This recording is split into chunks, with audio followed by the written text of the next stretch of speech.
Surprise देंगे और बहुत सारे लोग हमारे रास्ते में हैं। बिस्मिल्लाहिर्रहमानिर्रहीम। आपका शुक्रिया बहुत बहुत। जैसा कि आपके इल्म में है कि जो इलेक्शन 17 जुलाई को पंजाब में हुआ 20 हलकों के अंदर, उसके नताइज से जो है जो जाली हुकूमत पंजाब के अंदर मौजूद है वो ख़ुद सरप्राइज़ हो गई और तमाम तर जो धांधली के मंसूबे थे, जितनी प्री पोल रिगिंग करवाई गई, जो पुलिस का इस्तेमाल किया गया, जो रियासती मशीनरी का इस्तेमाल किया गया और अवाम ने धांधली का जवाब बड़ी तादाद में बाहर निकल के अपने टर्न आउट से अपने वोटों के ज़रिए दिया। और जिस तरह आपके इल्म में है कि टर्न आउट इतना ज़्यादा हो गया कि इनकी जो धांधली का प्लान था वो सारा चौपट हो गया और ये खुद इस बात पे जो है वो हैरान हुए। और जिस किस्म के आपने देखा कि अभी 13 जमातों के लीडरान लाहौर में जमा हुए थे चंद रोज़ पहले, जिस किस्म के वो कहके लगा रहे थे, जिस किस्म की मुस्कुराहटें उनके चेहरे के ऊपर मौजूद थी, वो बेहिसी और बेशर्मी की मैं समझता हूँ कि तस्वीरें थी जो नज़र आ रही थी कि डॉलर 230 रुपये पे पहुँच गया, मैशियत मुल्क की तबाही के दहाने के ऊपर खड़ी है, 16-16 घंटे की लोड शेडिंग है, मज़दूर बेरोज़गार हो गया, फैक्ट्रियाँ बंद हो गई। और इसके अलावा इससे क्या तासुर मिलता है कि इन लोगों को सिर्फ अपने इक़्तिदार को बचाने की फ़िक्र है, इनको जो है वो गरीब आदमी की फ़िक्र नहीं, यानी कि इनकी ज़ात मुल्की मुफाद से भी बड़ी है। ज़ाती मुफाद को ये हमेशा तरजीह देते हैं और एक ऐसा वज़ीर जंगल का कानून इन्होंने रखा हुआ है जिसने ये फ़ैसला कर लिया है कि उसने PMLN को जो है वो ज़लील व रसवा करवाना है। वो कहते हैं जी 5 बंदे जो हैं वो गायब हो जाएंगे। अब मुझे आप ये बताएं कि किस मुल्क के अंदर जो है वो जमहूरी प्रोसेस के अंदर इस अंदाज से आकर मीडिया के ऊपर धमकियां लगाई जा रही हों, जहां पर एक पार्टी को वाज़े मैंडेट मिल गया है। पहले ही आपने हमारा मैंडेट चोरी किया, पहले आपने लोटा साज फैक्ट्री लगाई, छांगा मांगा की मंडियां लगाई, 90 की दहाई की सियासत को दोहराया, उसका जवाब अवाम ने दिया। अब ये इनकी हालत ये हो गई है कि जिन लोटों के ऊपर इन्होंने जाली हुकूमत बनाई थी उन लोटों को भी कबूल नहीं कर रहे। यानी वो लोटे ना घर के हैं ना घाट के हैं। वो कह रहे हैं लोटों की वजह से हम इलेक्शन हार गए, हम अपने लोगों को टिकट दे देते। जो अपने लोगों को भी 2-4 को दी थी वो भी इनके इंतखाब हार गए। यहाँ से लाहौर से PP 158 से इनका अपना ही बंदा था ना पार्टी का, वो भी इलेक्शन हार गया। मामला सिर्फ़ और सिर्फ ये है कि अवाम ने इस इम्पोर्टेड हुकूमत को कबूल नहीं किया, इस नलाइक आज़म शहबाज शरीफ को कबूल नहीं किया, उसका जो बरखुरदार जाली वज़ीर आला पंजाब है उसको कबूल नहीं किया।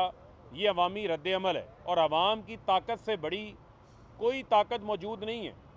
लेकिन इसके बावजूद अगर आप देखें तो इलेक्शन कमीशन का जो रवैया है, इंतहाई जानिबदार रवैया है कि मैं मौजूद हूँ यहाँ पर 2018 के अंदर मेरी जीत का मार्जिन 5000 से वोटों से कम था। मेरे जो रिटर्निंग अफसर थे उस वक्त के, उन्होंने शिकस्त खुर्दा उम्मीदवार की दरख्वास्त के ऊपर 4 रोज़ 150 पोलिंग बैग खोले, 150 पोलिंग स्टेशंस के बैग खोले। ना सिर्फ वोट दोबारा रिकाउंट किया बल्कि वोटों को चेक किया कि इसमें से कोई वोट ऐसा तो नहीं है जिस पर डबल स्टैंप हुई हो, काउंट हो गया, या कोई वोट ऐसा तो नहीं है जो इनवैलिड हो या जिसके पीछे स्टैंप नहीं लगी थी, प्रिजाइडिंग अफसर के दस्तखत नहीं हुए। यानी कि माइन्यूटली 150 पोलिंग स्टेशंस के बैग्स को गिना गया था। यहाँ पर अनोखे लाडले हैं पीपल्स पार्टी और नून लीग के, यहाँ 49 वोटों से शिकस्त होती है, वो भी ये शिकस्त बना देते हैं। 1500 वोट रिजेक्ट होते हैं। कानून मौजूद है, इलेक्शन एक्ट का कानून मौजूद है, जहाँ 5% या 5000 से कम मार्जिन से शिकस्त हो वहाँ रिकाउंटिंग हो सकती है। आप दिन की रोशनी में किसकी आंखों में मिट्टी डाल रहे हैं? पहले आपने 5 लोगों के नोटिफिकेशंस को रोके रखा, फिर आपने बाहर से बैठने वाले पोलिंग एजेंट्स का रास्ता रोका।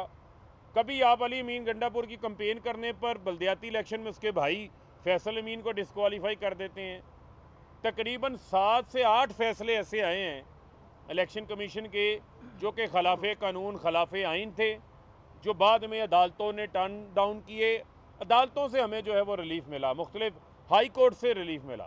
तो क्यों आप आइनी अदारे पे बैठ के जो आइनी अदारे की एक ज़िम्मेदारी का तकाजा है, उस तकाजे, आइनी तकाजे को, कानूनी तकाजे को पूरा करने की बजाय आप जो है वो PMLN को फ़ायदा दे रहे हैं, पीपल्स पार्टी को फ़ायदा दे रहे हैं। आज तक जो है मुराद अली शाह का और जो बीबी फरियाल तालपुरा, उनका केसेस इलेक्शन कमीशन में पड़े हुए हैं डिस्क्वालिफिकेशन के, उन पे फैसले नहीं आए। पीपल्स पार्टी नून लीग की ममनुआ फंडिंग का केस इलेक्शन कमीशन में 2018 से पड़ा हुआ है स्क्रूटनी कमेटी के पास। वो स्क्रूटनी कमेटी की रिपोर्ट नहीं पेश हो रही। PTI की रिपोर्टें भी बन जाती हैं, समातें भी मुकम्मल हो जाती हैं। तो ये ऐसा नहीं चलेगा। पाकिस्तान की आवाम जो है, उनकी आंखें भी खुली हैं, उनके कान भी खुले हैं, और अब लोग बाशऊर हैं, सोच समझ रखने वाले लोग हैं। लिहाजा आप आइनी अदारे के तौर के ऊपर इस तरह आइन की, कानून की धज्जियाँ जो है वो नहीं उड़ा सकते। ना कोई रीज़न मौजूद है फैसलों के साथ, ना कोई कानूनी सपोर्ट मौजूद है, लेकिन चूँकि फ़ायदा देना है, जानिबदारी दिखानी है, झुकाव रखना है, तो फैसले उनकी फेवर में आते जा रहे हैं। तो इसके ऊपर इनको जो है वो सोचने की ज़रूरत है। पापड़ वाले के, फालूदे वाले के, मकसूद चपड़ासियों के केस तो रुक गए जब से ही आए हैं। पहले नैब तरामीम की हैं, नैब तरामीम करके फ़ायदा दे दिया अपने आप को। अब जो है आपके इल्म में है कि आज जो है DG नैब की तैनाती भी इन्होंने खुद ही कर ली है। अब DG नैब की जो तैनाती की गई है वो एक ऐसे शख्स को लगाया गया है जो कि नवाज शरीफ के बड़े करीबी जाने जाते हैं। तो मुझे आप ये बताएं कि जो शख्स इनका करीबी जाना जाता हो, उस शख्स से आप क्या एक्सपेक्ट करेंगे? किस तरह नैब चलाएगी? पहली नैब का कानून का मतलब है नैब को ताला लगा दिया गया है।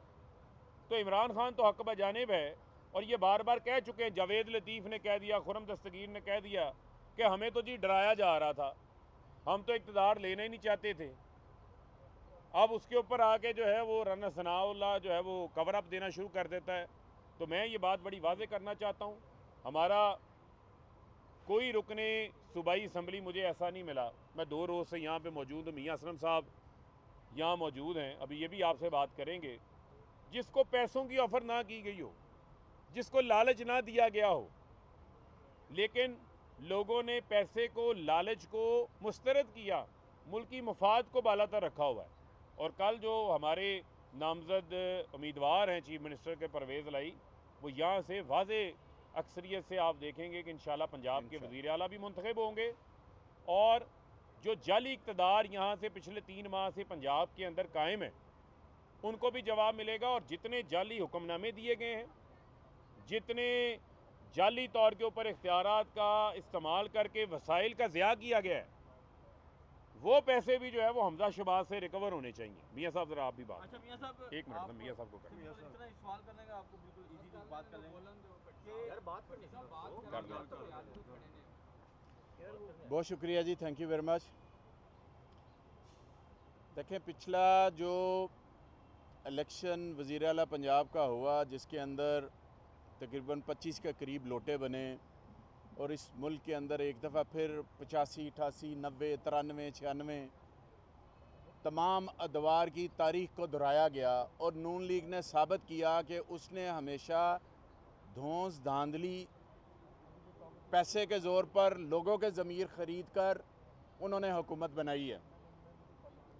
अगर आप रजीम चेंज के मामले को देखें तो आपके सामने आएगा कि इन्होंने अमेरिका के सामने अपने ज़मीर को बेचा है। इन्होंने ज़मीर को बेचा डॉलरों के बदले, अपनी उन जायदादों के बदले, अपने उन अकाउंट्स के बदले जो कि पूरी दुनिया में इनके मौजूद हैं। और अब इन्होंने पाकिस्तान के अंदर मुख्तलिफ तरीक़ों से पार्लियामेंटेरियन जो स्पेशली पंजाब के हैं, उनके भी ज़मीर को ख़रीदने की कोशिश कर रहे हैं। पहले इन्होंने 25 लोटे ख़रीदे, अवाम ने इनको करारा जवाब दिया, और ऐसा जवाब दिया कि पाकिस्तान की तारीख़ में ऐसा जवाब नहीं है।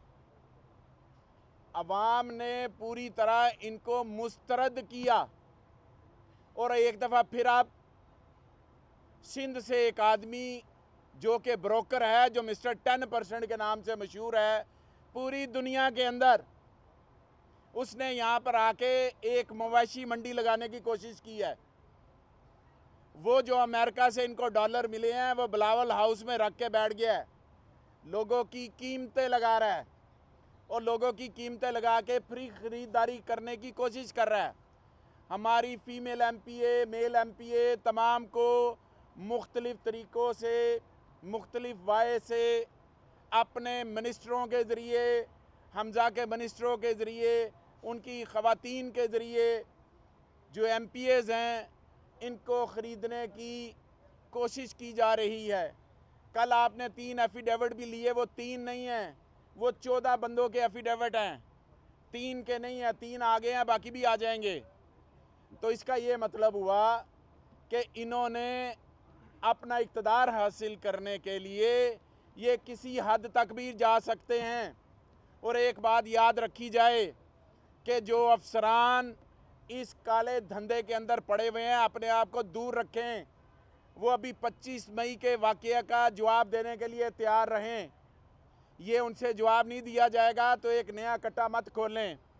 अगर आपने ये भी किया तो फिर याद रखें कि जो हमने कमीशन बनाना है उसके अंदर ये भी डालेंगे कि स्पेशल ब्रांच क्या कर रही है, CCPO लाहौर का ऑफिस क्या कर रहा है, DIG का ऑफिस क्या कर रहा है, ये तमाम चीज़ें डालेंगे। शाह से ज़्यादा शाह के वफादार मत बने, अपनी हद को क्रॉस मत करें, रेड लाइन को क्रॉस मत करें। आप रियासत के मुलाजम हैं, अगर आप इनके मुलाजम हैं तो इत्तेफाक फाउंड्री में जाके मुलाजमत करें। आप यहाँ से मुलाजमत छोड़ दें, आप पब्लिक के मुलाजम फिर नहीं रहे। आप पर्क्स एंड प्रिविलेज, आप तनख्वाहें अवाम के खून पसीने की कमाई से लेते हैं और फिर अवाम के ऊपर ही दहशतगर्दी करते हैं, पर्चे करते हैं, जुल्म करते हैं, ज़्यादती करते हैं, चादर चार दीवारी का तकद्दुस इस्तेमाल करते हैं। लिहाजा हम ये समझते हैं कि कल इंशाअल्लाह ताला हक और सच की जीत होगी। जिस तरह 17 जुलाई को हुई, कल पाकिस्तान तरीके इंसाफ के पास जो वाज़ेह अक्सरियत है वो 188 मेंबर्स की है, वो आप सबके सामने है। मुझे बताएं कि किस मुंह से ये कह रहे हैं कि हमारे पास तदाद है। क्या ये लोटे बना रहे हैं? क्या ये पैसे का इस्तेमाल कर रहे हैं? क्या इस जबर की रियासत के अंदर लोगों को डरा के, धमका के, मुख्तलिफ केस बना के उसके ऊपर लोगों को अपने साथ मिला रहे हैं? कोई शर्म नामी चीज़ होती है, कोई गैरत नामी होती है। आप दोनों ख़ानदानों ने इस मुल्क के अंदर 85 से लेकर अब तक रिश्वत का बाज़ार और इसके साथ साथ मुल्की अदारों को जितना नुकसान पहुंचाया है पाकिस्तान की तारीख में किसी पार्टी ने नहीं पहुंचाया। आपने इस मुल्क का हुलिया बिगाड़ दिया है। आज पाकिस्तान दुनिया में रिश्वत के हवाले से, बदउनवानी के हवाले से हद दर्जा पीछे चला गया है, जो कि मैं ये समझता हूँ कि इन दो ख़ानदानों का है। आज ये इकट्ठे हैं, सुबह इलेक्शन अनाउंस होगा, एक दूसरे को गालियाँ निकालेंगे, कहेंगे कि मैं तेरा पेट फाड़ूंगा, वो कहेगा मियाँ साहब मैं तेरी दौलत जाहिर करूँगा। अवाम ने ये सारा जेहन में रख के इमरान खान का जो बयानिया था वो बयानिए के ऊपर लोगों ने वोट दिए और इनके तमाम बयानियों को, ये जो झूठ बोलते थे, जो मरियम झूठ बोलती थी, जो नवाज, शहबाज, हमजा, सलमान सब झूठ बोलते थे, उस बयानिए को मुस्तरद किया। बहुत शुक्रिया। आपने यकीनन, मैं सिर्फ आपसे ये जानना चाहूँगा कि आपने 188 का दावा किया है, वो भी पुरएतमाद हैं। आपने अपने MPOs को प्रिजर्व किया हुआ है, होटलों में आपके पास मौजूद है, आपने गिने 188 पूरे हैं या कुछ? देखें, होटल में इजाज़त है, होटल में रखने का एक मकसद है। 188 मेरी अर्ज़ सुनिए, मैं सारा जवाब देता हूँ। होटल में रखने का एक मकसद है। जब आप अरकान असम्बली को ये कहेंगे कि तुम्हारे ऊपर पर्चा कर लेंगे, हमें एक SP ने बताया कि शबीर गुज्जर को कल तारीख पेशी के ऊपर गिरफ्तार कर लिया जाएगा। ये रियासती दहशतगर्दी है। हमें कोई शौक नहीं है उनको एक जगह पे रखने का, कोई शौक नहीं है। हमें अपने MPS के ऊपर पूरा एतमाद है, हमें सारा कुछ है, लेकिन रियासती जबर के सामने फिर हमें उस तरह से अपनी टैक्टिक्स करनी पड़ी। अदरवाइज़ हमें अपनी फीमेल एमपीए के ऊपर, अपने मेल एमपीए के ऊपर, सबके ऊपर है। जो आपने तादाद की बात की है, कल असेंबली में आएगा, आपको पता चल नहीं, जाएगा। आपके होटल में यानी अलने में 188 की 88 मौजूद हैं या वो कुछ? भट्टी साहब, मैंने आपसे अर्ज़ की है कि हमारे अरकान जितने पाकिस्तान तरीके इंसाफ के प्लेटफॉर्म से टिकट लेकर उसके निशान के ऊपर जीते हैं, वो हमारे मेंबर्स पूरे हैं। दूसरा, मुस्लिम लीग कायदे आज़म जो है क्यू लीग, उसके अरकान भी पूरे हैं। कल जब असम्बली में आएंगे आपके सामने पेश हो जाएंगे। Thank you. बहुत शुक्रिया। शुक्रिया।